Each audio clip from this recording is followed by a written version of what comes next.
Bom, quando fazer o plantio da muda? Quando é que nós vamos fazer o plantio da muda? É claro que é no período das chuvas, de preferência no começo da chuva, para ele pegar a maior quantidade de chuva possível.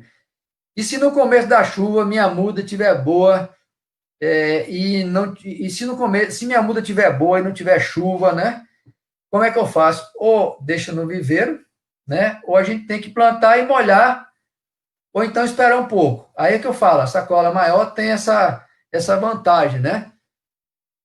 Bom, quando fazer o plantio da muda, 2 a 3 meses no período da chuva ou 2 a 3 meses depois da enxertia, né? Depende aí de como é que foi adubada essa terra da sacola, porque quanto mais bem adubado, mais ligeiro vai crescer o enxerto, quanto mais calor, mais ligeiro vai crescer. Aí é um plantio também que a gente está fazendo, a gente corta embaixo, nessa hora tem que ter cuidado para não cortar a batata não ficar branca, não aparecer o branco da batata aí, corta embaixo todo, coloca aí para não desmoronar e depois vem com um facão, uma faca molada, corta essa parte aí, joga a terra para evitar desmoronar, tirar, descolar a terra da raiz.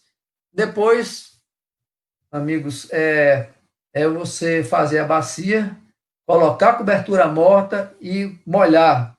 Cobertura morta, acho que o pessoal da Fundifran, o pessoal do SEDAB prega muito isso, né? Ô, gente, se não tiver isso, vocês podem estar perdendo até 4, 5 litros ou mais de água só para o calor, certo? Só para o calor. A planta nem pega, só o calor que leva essa água para cima. Então, se você colocar isso aqui, você está guardando água, evitando, economizando água, né? Evitando de perder essa água. É bom lembrar que essa cobertura morta, com o tempo, ela vira adubo, e a gente tem que colocar mais, né? Outra coisa importante é isso aqui, ó, povo. Isso aqui, ó, esse tutor aqui, esse piquete, gente, ó, é muito importante esse piquete aqui, porque o vento, quando bate, o vento forte, ele bate na copa, o lugar do enxerto não está bem soldado, não está bem consolidado, a copa força essa muda para cá, ou esse enxertia para cá, e quebra aqui. Então, meus amigos e minhas amigas, presta atenção, no dia de plantar, coloca isso aí. Se vocês plantam no dia e dia e noite deu um vento, no outro dia vai aparecer muita muda quebrada. Coloca esse piquete aqui, ó, cuidado para não pegar na batata na hora de enfincar esse piquete até embaixo, né, que tem que ser uma madeira boa para aguentar uns 6 meses ou mais, né, um ano mais ou menos no campo. E aí você faz o amarrio, não precisa amarrar muito apertado, mas faz o amarrio, dá um nó aqui, né? E amarra aqui, agora não amarra tão apertado. Agora você não vai amarrar abaixo da enxertia, tem que amarrar acima da enxertia. Bom, quais as condições de terra, de solo e de vegetação na implantação? Aí vocês vão dizer, eu tenho meu pomar, eu tenho minha área para plantar, que é o lugar que eu planto mantimento. Eu tenho um lugar para plantar que é capoeira rala. Eu tenho um lugar para plantar que é uma área de pasto. Eu tenho um lugar para plantar que eu preparei, né? É areia. Então, tem várias áreas que vocês vão encontrar, dá para plantar em várias áreas dessas que eu falei para vocês. Agora, cada situação que a gente encontrar, a gente tem que dar um trato. Então, aqui é um plantio no local onde o agricultor implantou, era um pomar de coco, né? Ele, coitado, não sabia a quantidade de água que o coco precisava, e essa água, faltou água para a comunidade, né? Porque o plantio que ele fez foi tão grande que o coqueiro precisou dessa água toda. Aí ele viu que não ia ter condição, né? E aí desistiu desse plantio e no local a gente plantou um buzeiro. Aqui tá os pés de coco podre, né? Para fazer cobertura morta desse tipo de coqueiro. Bom, então pode ser no lugar em substituição a um pomar, né? Por exemplo, né? Isso aí foi numa condição. Isso aí pode ser uma terra que a gente planta mantimento, uma terra de arrancador de mandioca também, né? Isso aqui é uma área onde se planta mantimento, ó, com culturas anuais. Já é uma área bastante, já começando a ficar degradada, né? Mas para que o agricultor para plantar e ele plantou nessa área, mas uma área que vocês estão vendo que precisa de uma conservação maior, né? Tem uma área com culturas anuais, na área onde ele planta mantimento, ó. Ele tinha plantado milho aqui, ó, milho nessa nossa região é difícil, né? A gente conseguir ter sucesso. A gente tem aqui, ó, andu, né? Ele plantou o catadorzinho dele também, tudo. Então, ele plantou no meio da área dele aí, ó, com 15 meses de idade. Cuidou, ia molhando com a carroça, né? Botava um túnel na carroça, ia molhando como podia, e conseguiu um sucesso muito grande nesse pomar dele. Hoje está bem desenvolvido. Aqui é um pomar com 36 meses, na área de culturas anuais ainda, dele. Já é o mesmo pomar, mas é com uma outra idade. Ele continuou plantando aí, o museu não vai tomar espaço, né? A gente está aqui com a turma da Embrapa, a Secretaria de Agricultura de Caraíbas, o agricultor. Aqui é o presidente da associação, Wagner, o viverista aqui, Ailton, os companheiros lá que são parceiros nossos lá. Bom, a gente pode plantar no pasto, né? Aqui faz a coroa, faz a bacia e planta. Esse mbu está bem desenvolvido hoje. Também tem que colocar o piquete, ele não colocou aí. Veja só, aqui no local onde tem capoeira, né? A vegetação é nativa. Você abre no meio do mato. Agora tem que ter cuidado para molhar, tem que ter cuidado para não dar sombra demais, tem que ter todo esse cuidado. Nesse manejo aí você vai ter que ir observando sempre, porque nessa situação exige maior cuidado ainda do que na outra. Aqui é um pomar com 12 meses, onde o agricultor plantou na área de capoeira rala, e aí está limpando. Basta limpar no local do buzeiro, no restante pode deixar para conservar o solo, para evitar erosão, para conservar as abelhas, conservar, já que ele não está plantando outra cultura.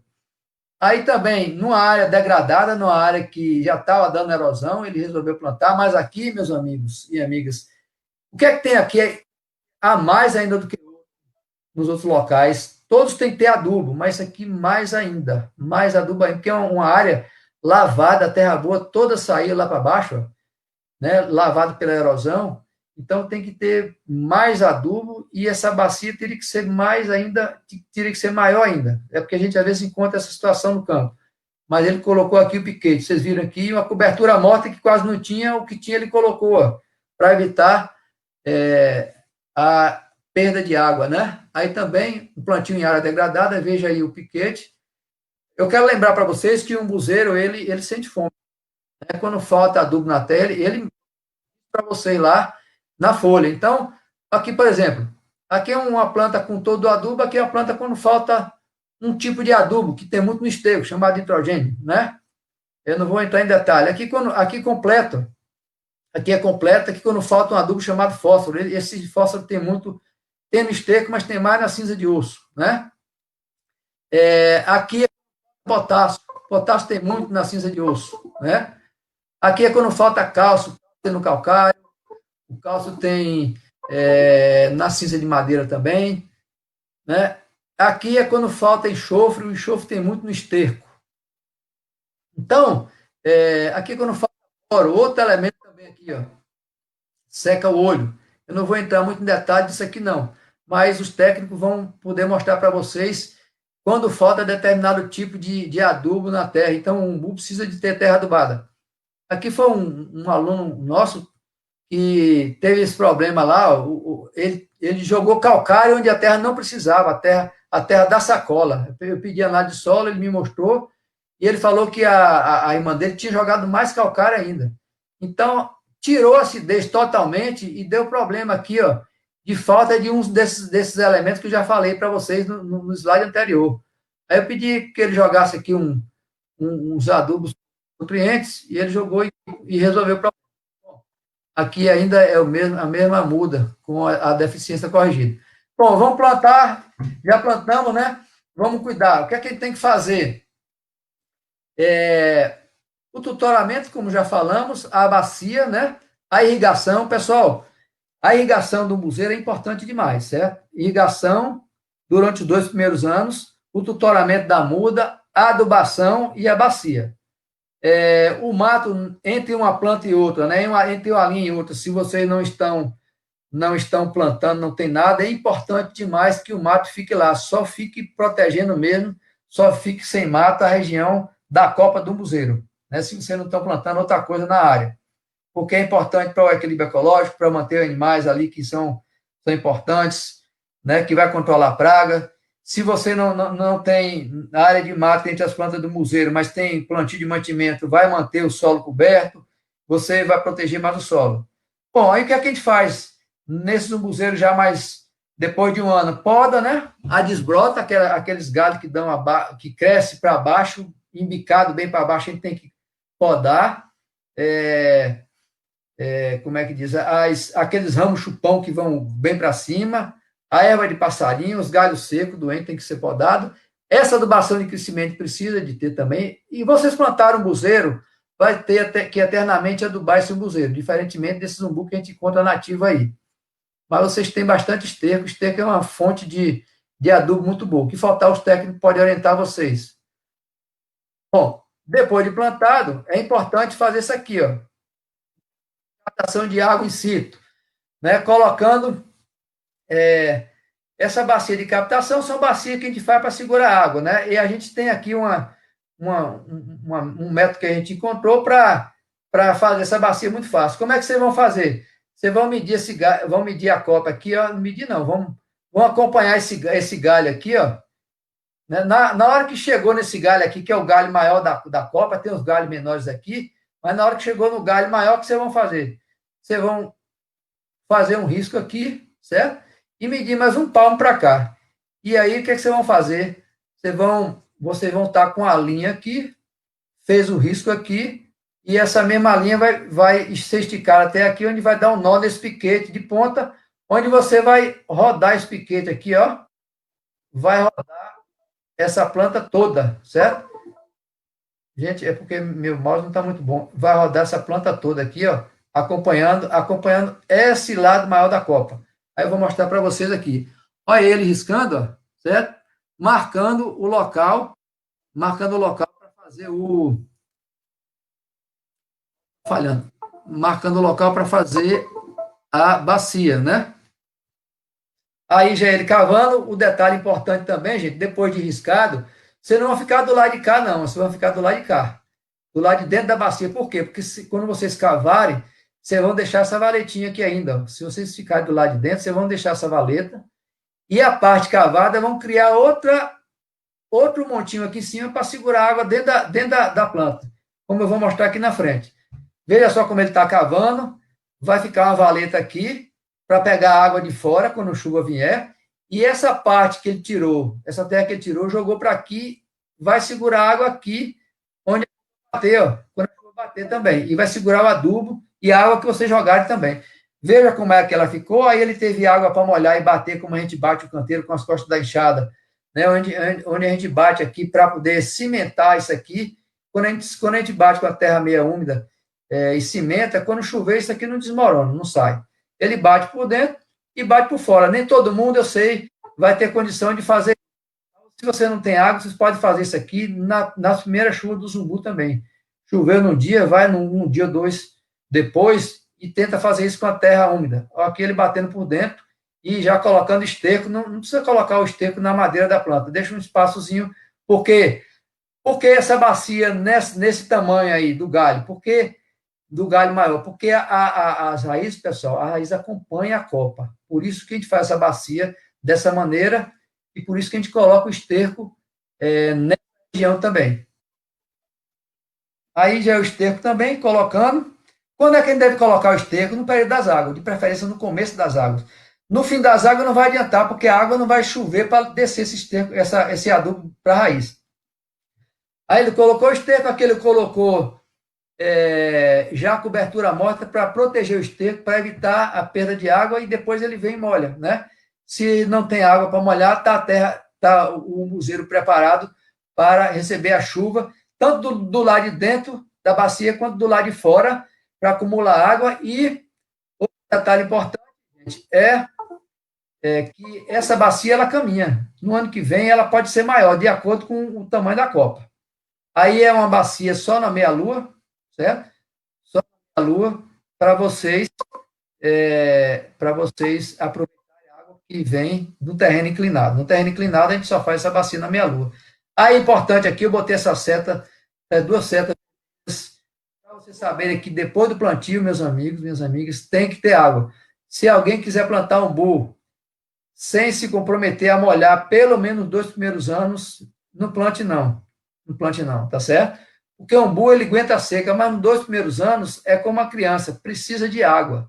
precisa de água, não esqueçam nunca isso. Se vocês puderem molhar uma vez na semana, uma vez a cada 10 dias, ou pelo menos uma vez a cada 15 dias com cobertura morta. Quanto mais você molhar, claro que é dentro do limite, melhor, certo? 2 vezes ou 3 por semana.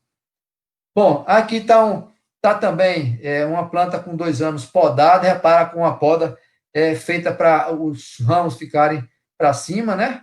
E abertos, com esterco, adubada, pintada de cal para o sol não queimar, com cal da bordaleza, né? Aí também já são plantas podadas. Isso aqui são ramos chupão. Olha esse ramo chupão aqui, como ele vem. Esse ramo chupão, quando ele cresce, que domina os outros, esse ramo tem que ser podado na planta mais velhas. Bom, aí tem a adubação de plantio, tem a adubação de crescimento, tem a adubação de produção, está aqui também. Como eu falei para vocês, o umbu deve ser adubado durante todo o tempo que ele estiver vivo, né? Aí está um pomar em produção, aí está um pomar em produção também. Se vocês quiserem depois, a gente poderia ver com a Fundifran e vocês fazerem a excursão até as nossas comunidades aqui para mostrar para vocês, na época da produção, que é mais ou menos no dia 10 de fevereiro, por aí. Aí está um pomar em produção, é lá em Zé de Lé. Aí o umbuzeiro tem pragas também, tem a mosca das frutas, que é aquela mosca, o bicho da goiaba, tem essa cochonilha que eu já passei aqui, tem a erva de passarinho, que você não pode cochilar, não pode deixar uma dessa aqui. Tem esse besouro cascudo, que ele vem à noite, né? E aí, a gente, trabalhando com o agricultor, a gente chegou à conclusão, ele começou, né? E eu comecei a incentivar ele, aquilo que ele tinha começado, e ele pegou essa quantidade de besouro cascudo na roça dele, sem gastar uma gota de veneno, só com a armadilha luminosa à noite e deixando água embaixo. O besouro vem para a armadilha, bate na luz e cai embaixo na água. Bom, a gente tem aí essa cochonilha também, esse rapaz chamado manemagro, que é outra praga também, tem esse cupim, essa lagarta. Vou tomar água aqui.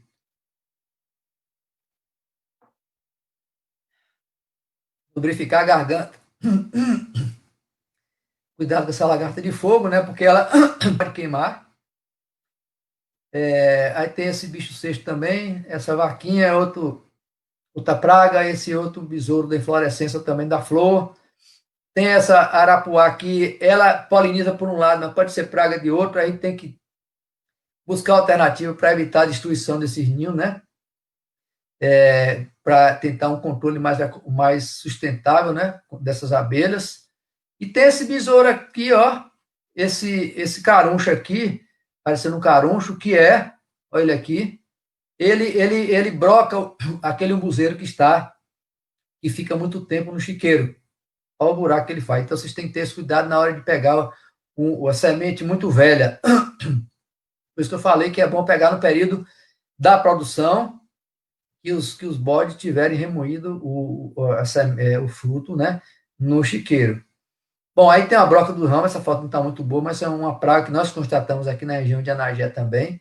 O ramo fica todo verde, fechado, mas quando você olha, ele não desenvolve tanto, você vai abrir, ele tem essa broca aqui dentro.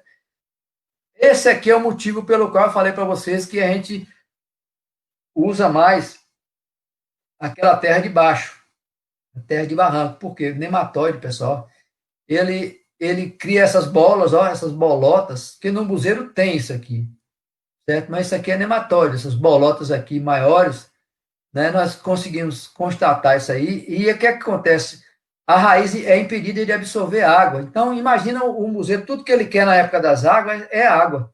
Se tem essa raiz que não pode absorver tanta água, um cada ano que passa ele não vai produzir como deveria.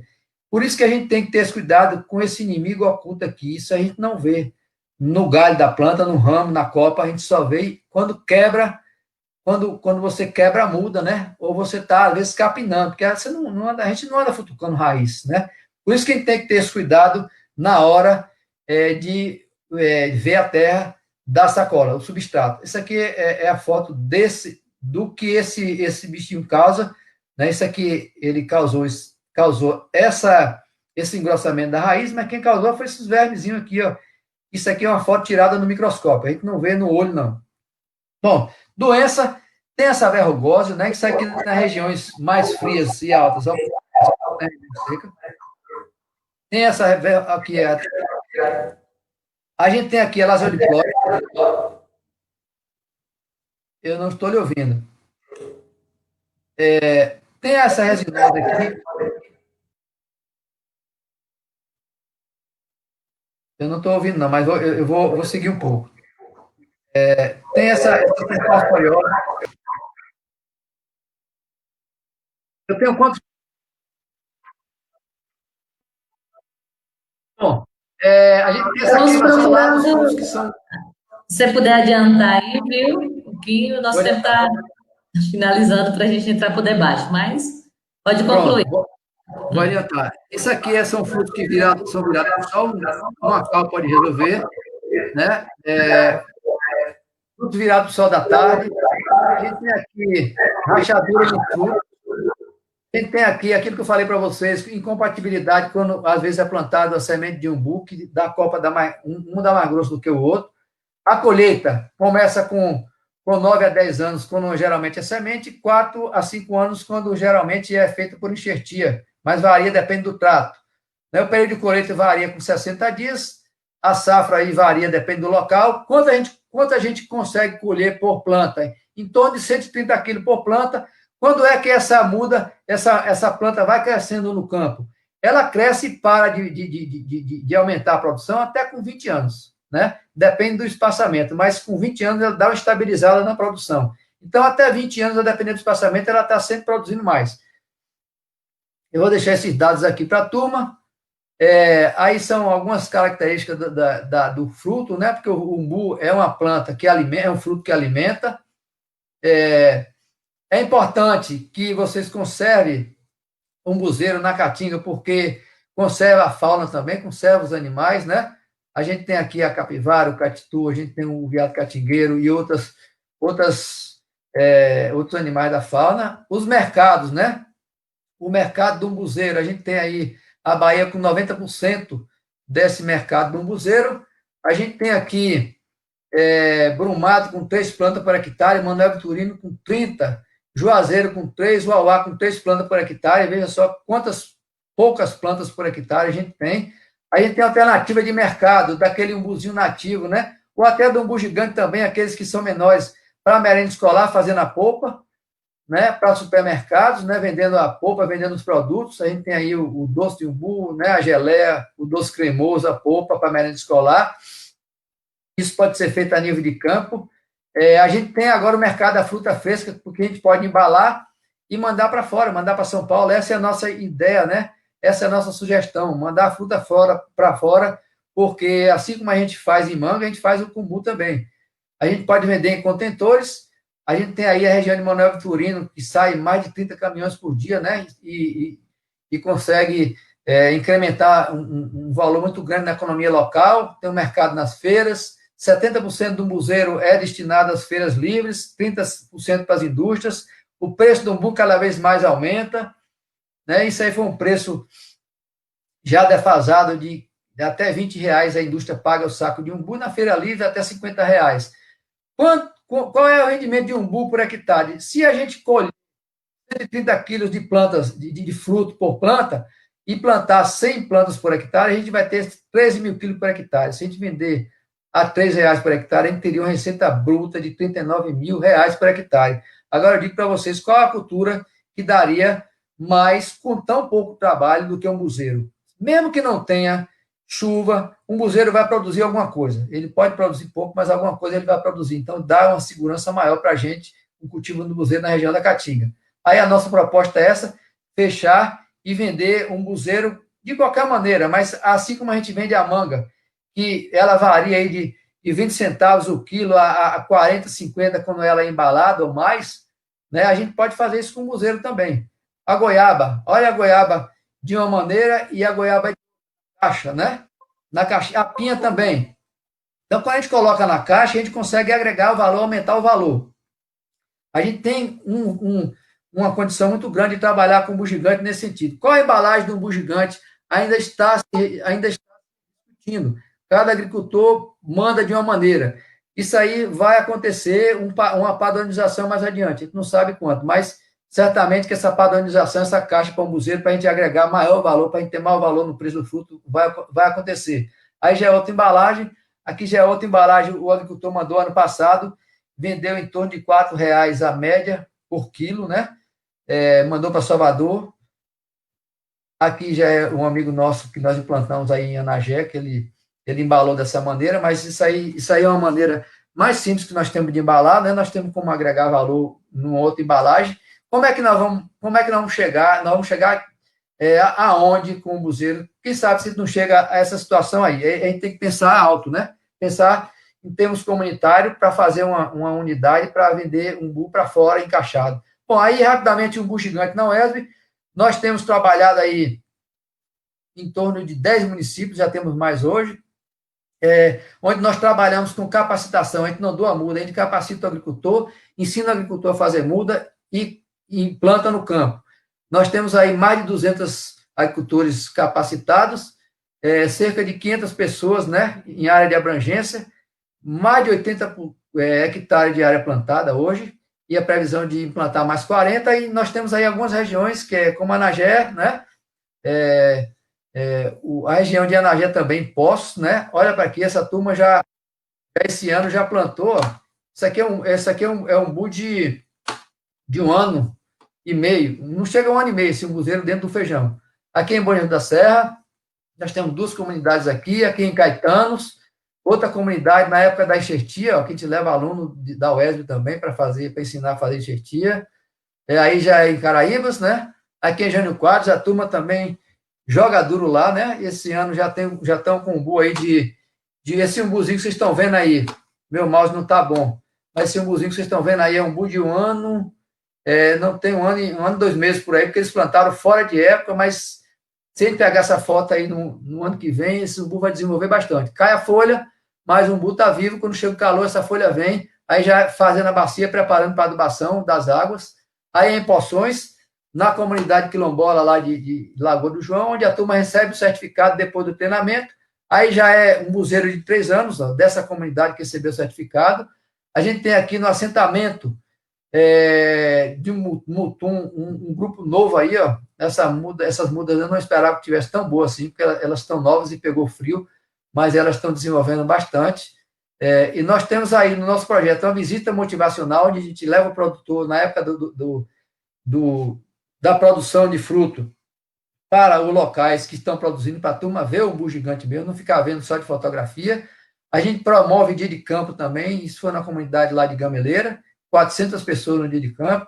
A gente promoveu também o lançamento da revista, muita gente também, 400 pessoas quase, nesse lançamento dessa revista aqui, ó, que é o que tem de mais novo. A gente tem muito material bom aí, material da Embrapa, tem material do INSA, né?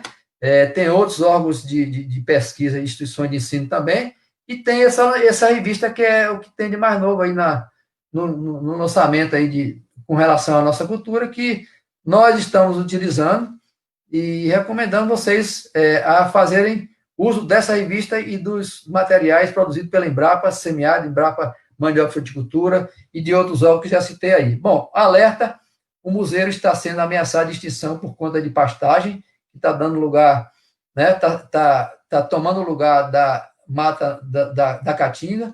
Os animais pequenos, os animais vão comendo as plantas novas, essas plantas novas não conseguem substituir as velhas, não é isso?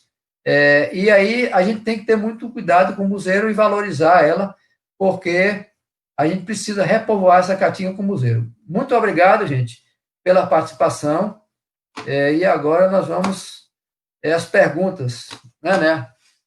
Eu acho que eu demorei um pouco. Isso. Vamos voltar aqui. Feche aí sua apresentação, por favor. Até a distância é uma adaptação das atividades de assistência técnica e extensão rural do Bahia Produtiva, projeto do Governo do Estado da Bahia por meio da Secretaria de Desenvolvimento Rural do Estado da Bahia, executado pela CAR, Companhia de Desenvolvimento e Ação Regional, com recursos provenientes de acordo de empréstimo com o Banco Mundial.